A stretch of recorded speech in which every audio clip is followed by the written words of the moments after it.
ചേച്ചി ഞാൻ ഇറങ്ങാം. ഇറങ്ങിക്കോ, വീട്ടിൽ കാണാം. സിസ്റ്ററിന്റെ റൂംമേറ്റിനെ ഈടായിട്ട് എന്തൊക്കെയോ ഒരു മാറ്റം ഉണ്ടല്ലോ, ശ്രദ്ധിച്ചാലും അവളൊരു പയ്യനുമായിട്ട് ഇഷ്ടത്തില്ല.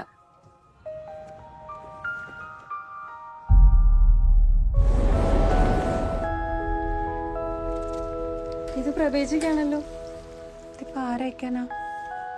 ഒന്നും കാണുന്നില്ല. ഇതിനെന്താ ഇംഗ്ലീഷിൽ എഴുതിയിട്ടുണ്ട്, മെയ്ഡ് ഇൻ ജർമ്മनी. रवि ചേച്ചിയുടെ ഹസ്ബൻഡ് എവിടെയല്ലേ?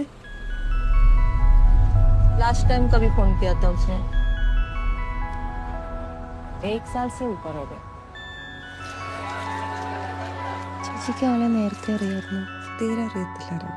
ഒരു ദിവസം അച്ഛൻ വിളിച്ച് വെച്ച് വീട്ടിലോട്ട് വരാൻ പറഞ്ഞു. ഞാൻ ചെന്നപ്പോഴത്തേക്ക് അവർ കല്യാണമൊക്കെ നിശ്ചയിച്ചു കഴിഞ്ഞാൽ. ഒട്ടും അറിയാത്ത ഒരാളെ എങ്ങനെ കല്യാണം കഴിക്കാം? കൊണ്ടൊന്നും പറ്റുമെന്ന് തോന്നുന്നില്ല.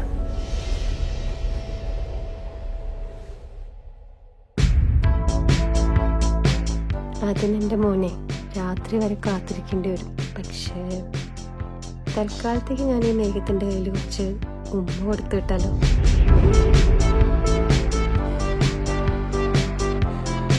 ഈ ഭാവിയെ പറ്റി ചിന്തിക്കാറുണ്ടോ?